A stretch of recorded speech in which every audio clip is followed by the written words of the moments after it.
All right, so we're in that space now. We've got people joining us in the lobby. I want to welcome everybody who's coming in just before we get started.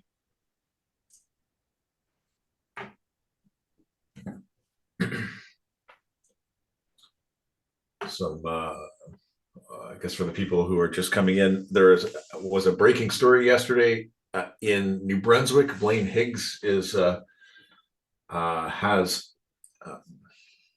dis I don't know disallowed, forbidden a third party campaign, sex education campaign group from Quebec from teaching in any uh, New Brunswick schools. There was some leaked images and things about this organization called Thirsty for the Talk.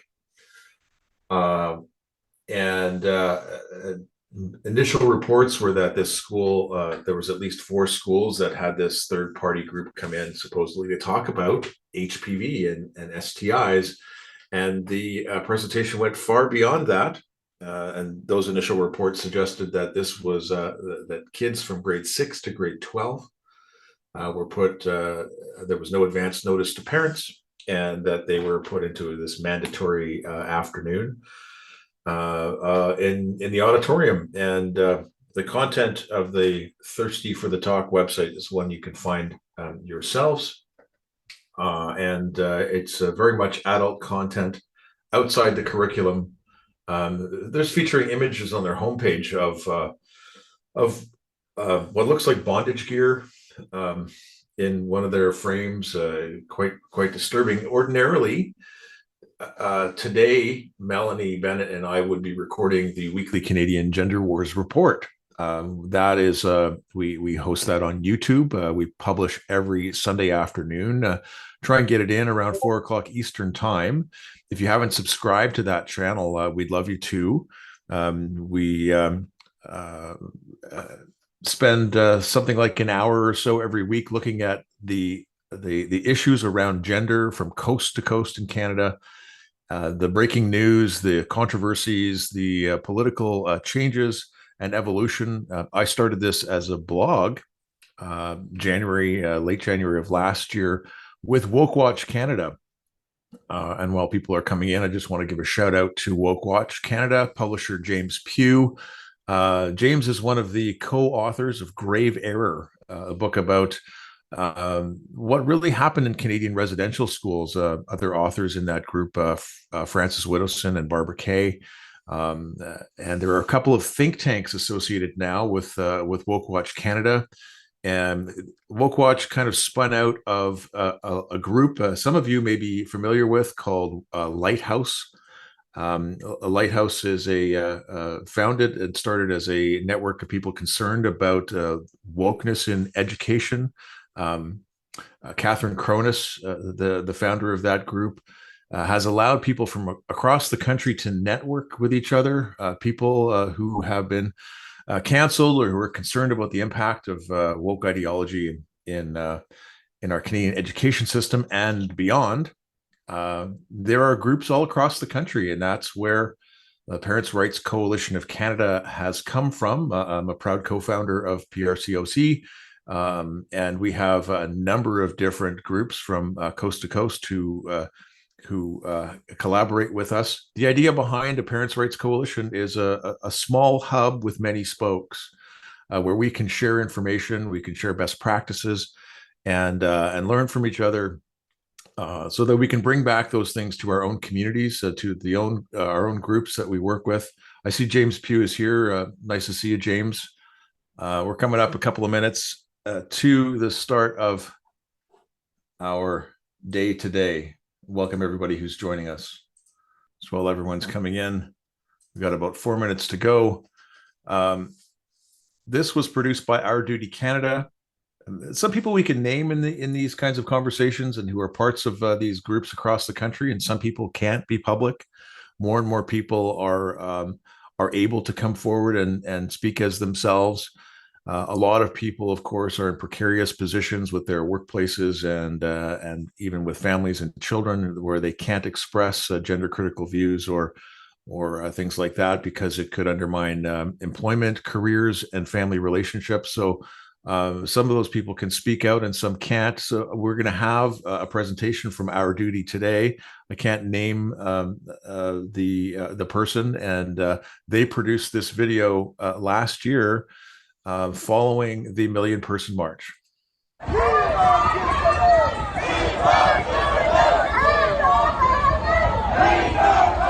Across Canada, this has been a day of protest.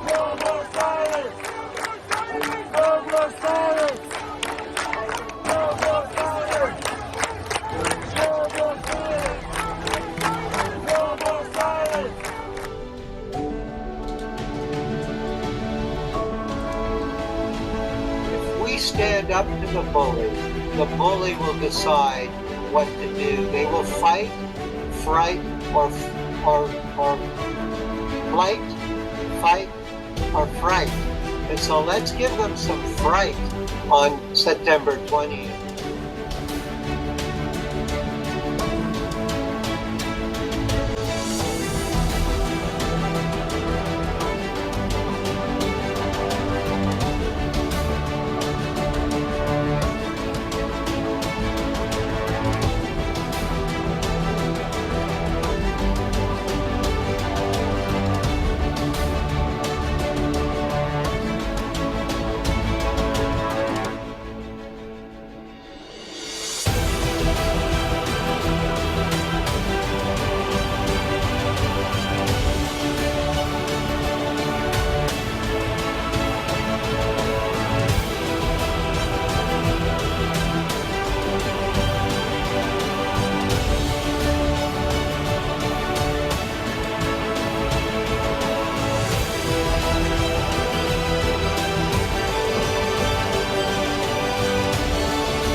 Today is really heartening to see how far we've come on this issue in terms of public awareness.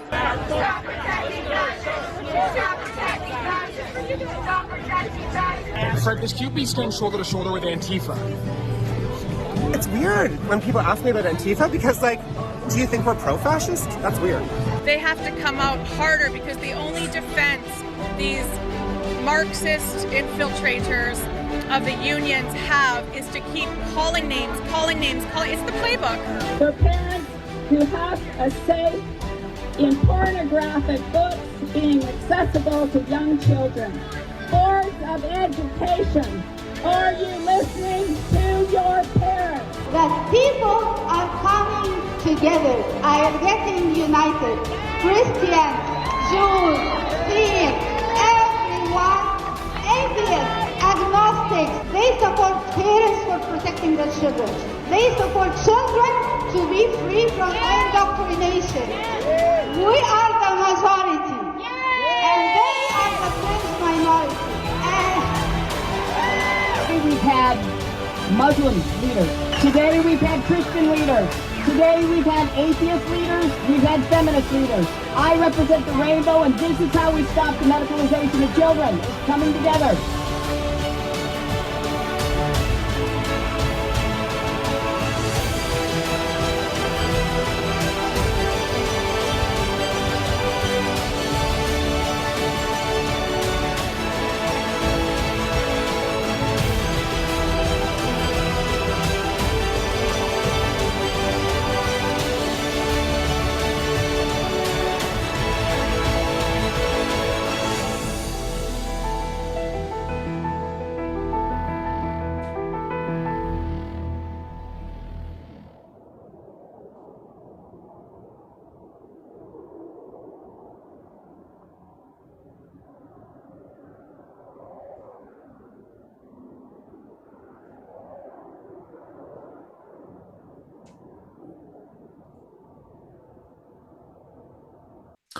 Welcome, everybody. My name is Shannon Boucher. I'm your host today for the Parents' Rights Coalition of Canada.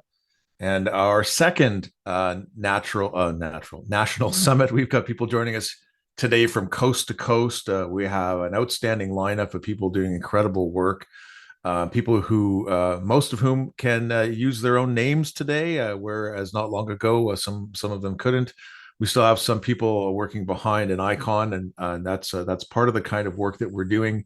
As I mentioned before I played the last video. Bear with me here as I kind of shift gears a little bit.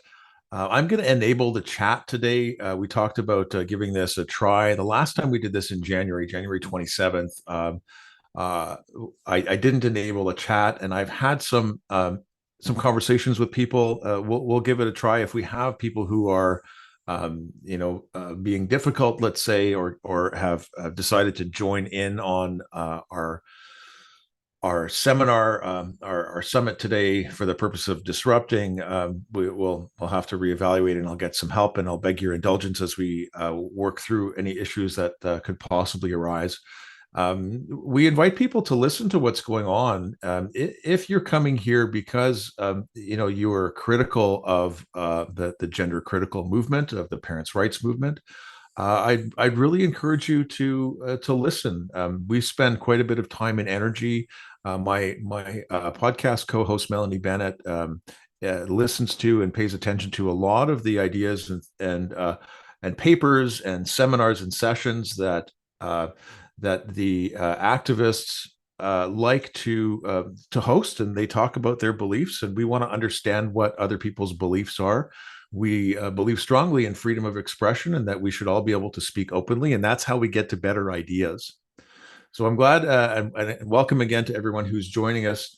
I want to give a big thanks to, there are people all across the country who have stood up and are standing up and making efforts to push back against this and raise awareness.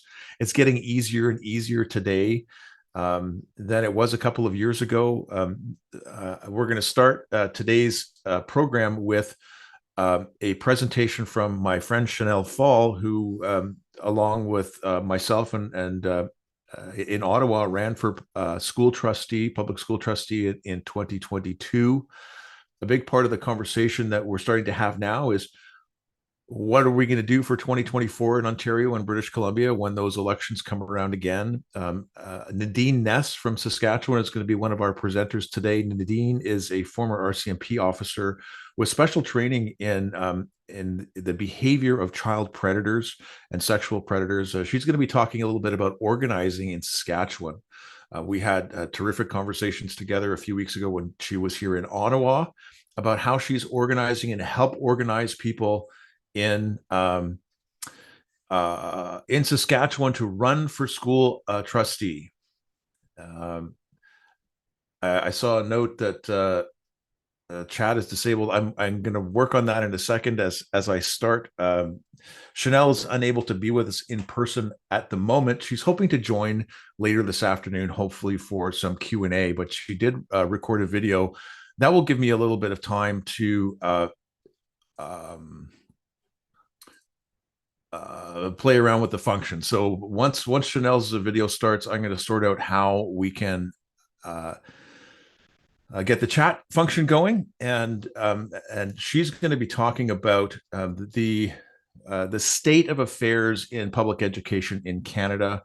As we begin the day, we're going to look at what the problem is and the scope of the problem and how it's manifesting itself. We will have coming up in about 35 minutes, we'll hear from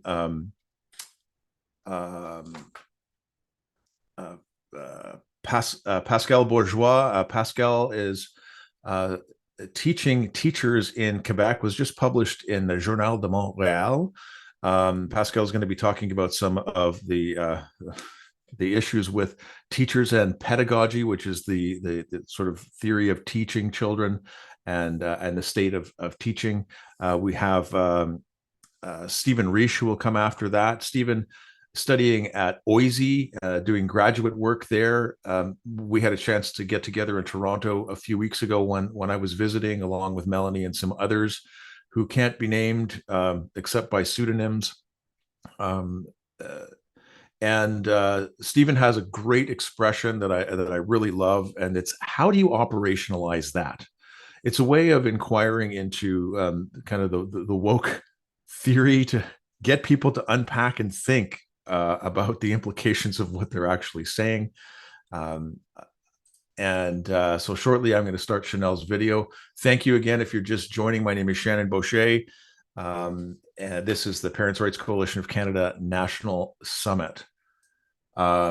We were hoping to have Gwen O'Mahony from Vancouver Island. Gwen was an NDP MLA in British Columbia who crossed the floor to join the Conservative Party. And Gwen, unfortunately, had a family emergency. And our thoughts are with you, Gwen. We hope the best for your family in this difficult time.